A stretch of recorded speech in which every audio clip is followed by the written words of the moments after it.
हाय, hello, नमस्कार सगळ्यांचं नवीन एका व्हिडिओमध्ये स्वागत आहे. तर आज आहे गुढीपाडवा. आपलं मराठी नवीन वर्ष ही आजपासूनच सुरुवात होते. तर तुम्हा सर्वांना गुढीपाडव्याच्या आणि नवीन वर्षाच्या शुभेच्छा.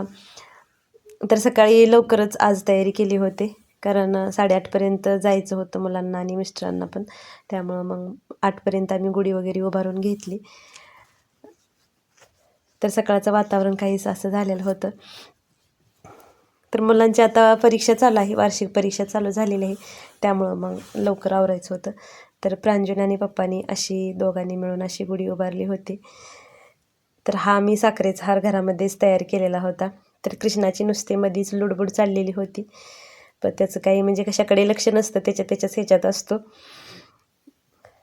तर मग गुढीला अगोदर साडी आणि हार घालून घेतला, लिंबाचा आणि आंब्याचा डहाळा बांधून.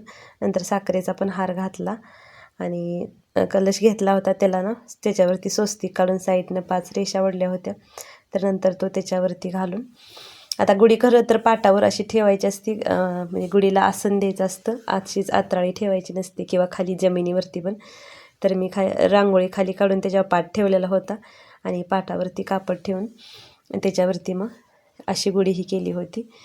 आता केरळमध्ये काही गुढीपाडवा वगैरे साजरा केला जात नाही, तर हे असं काही केलेलं बाहेर पूजा दिसली ना तर येतात शेजारचे आणि विचारतात, म्हणजे हे काय आहे, म्हणजे कशाबद्दल असं केलं जातं, बरेच प्रश्न विचारतात ते. तर गुढीची पूजा वगैरे करून झाली आणि आज आता गुढीपाडवा म्हटल्यानंतर पुरणपोळीचा स्वयंपाक तर बनलाच जातो. आता काही ठिकाणी खीरपुरी किंवा श्रीखंडपुरी केलं जातं, तर आमच्याकडे पुरणपोळीचाच स्वयंपाक असतो. तर मग पुरणपोळीच बनवली होती आणि पुरणपोळी ही घरात सर्वांनाच आवडते, त्यामुळं मग आवर्जून बनवते. तर छान अशा पुरणपोळ्या पण तयार झाल्या होत्या. आता अगोदर सकाळी मी डाळ शिजवून कणिक मळून ठेवलेली होती आणि मसाला करून घेतला होता. आज लाईट सारखी जात होती, कालपासून थोडंसं वारं सुटलेलं होतं, त्यामुळं लाईटीचा थोडासा प्रॉब्लेम होत होता. मग माझं 7पर्यंत मी ते करून ठेवलं होतं, डाळ शिजवून कणिक मळून मसाला करून घेतला. म्हटलं म्हणजे परत जरी लाईट गेली तरी म्हणजे आमटी करायला आपल्याला लेट व्हायला नको. तर डाळ शिजली होती, साईडला काढली आणि लगेचच त्याच्यामध्ये भात लावून दिला आणि दुसऱ्या पातेल्यामध्ये लगेच मग गुळवणी पण ठेवलं. गुळ घेऊन त्याच्यामध्ये पाणी घालून त्याला एक उकळी काढली की ते पण लगेच तयार होतं. तर आता मग भजी करायचं होतं, तर ते मळायला घेतलं. तर अगोदर मग कांदा कट करून घेतला.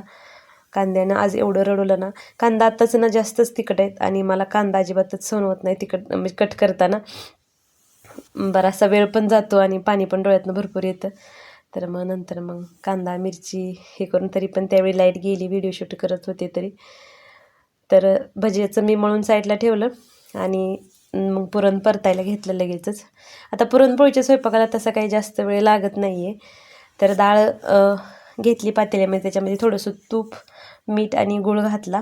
आता भात पण तयार झाला होता, गुळवणी पण तयार झालं आणि भज्याचं पण मळून ठेवलेलं होतं.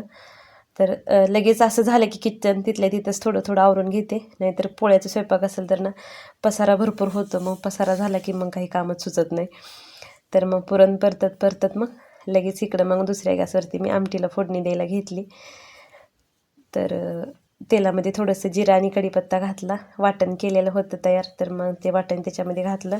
आलं लसूण कोथिंबीर आणि थोडंसं खोबरं आणि जिरं असा मसाला केलेला होता. आता ह्याच्यामध्ये कांदा पण भाजून घातला तर चालतो, कांदा घातल्यावर पण छान चव येते आमटीला.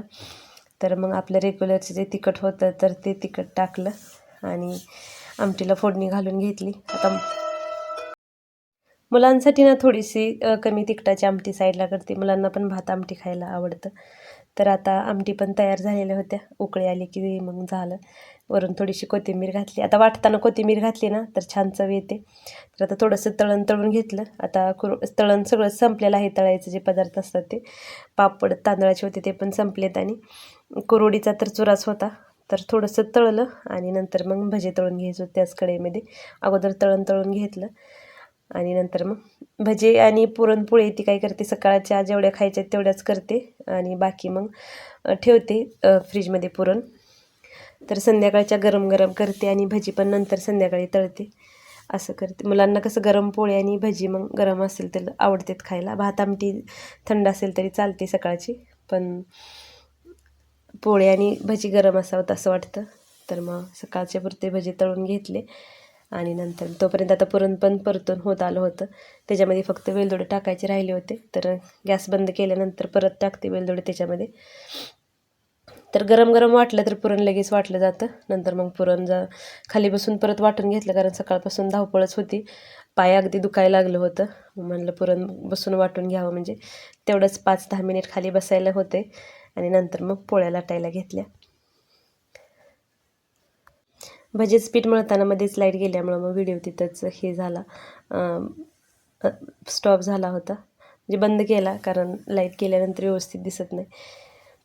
तर जे तळून घेतलेलं होतं तर ते लगेचच ना डब्यामध्ये भरून ठेवलं नाही, तर इकडचं वातावरण कसं केरळमधलं, लगेचच ते असं मऊ पडतात, त्यामुळे लगेचच ते भरून ठेवावं लागतं हवाबंद डब्यामध्ये.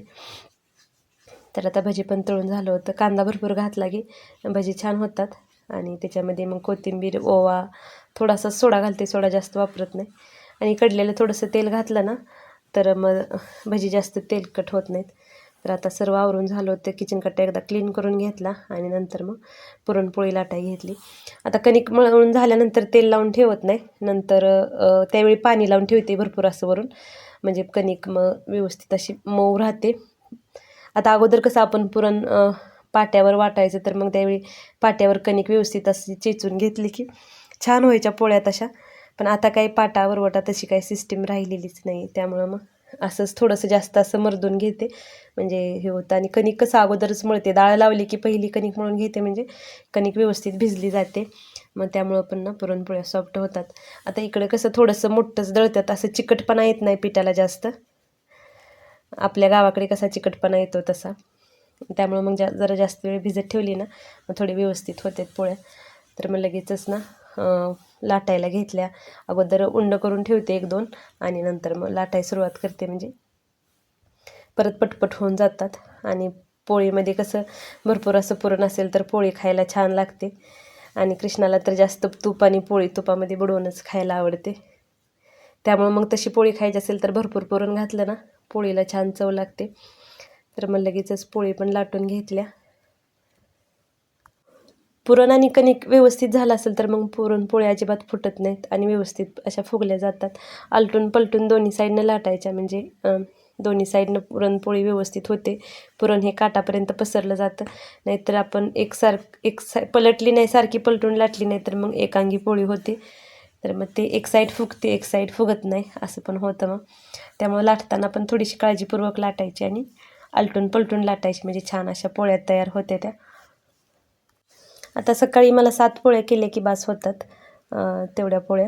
तर मी तेवढ्याच करून घेतल्या आणि बाकीचं पुरण आणि कणिक आहे तर ते मी फ्रीजमध्ये ठेवते आणि परत सायंकाळच्या वेळी परत ते करते. तर तुमच्याकडे गुढीपाडव्याला काय बनवतात? पुरणपोळी बनवतात का पुरी भाजी बनवतात? कमेंट करून मला नक्की सांगा. आणि आपला हा व्हिडिओ आहे तो तुम्ही कुठून बघताय तोही कमेंट करून सांगा, म्हणजे मला पण समजेल की माझा व्हिडिओ कुठंपर्यंत पोचतात. तर नक्की कमेंट करून सांगा. आणि कसा वाटला व्हिडिओ आवडला असेल तर लाईक करा. चॅनलवरती जर नवीन असाल तर चॅनलला सबस्क्राईब करा. भेटूया नंतर एका नवीन व्हिडिओजमध्ये. तोपर्यंत श्री स्वामी समर्थ सर्वांना. पुन्हा एकदा तुम्हाला आणि तुमच्या परिवाराला माझ्याकडून गुढीपाडव्याच्या शुभेच्छा.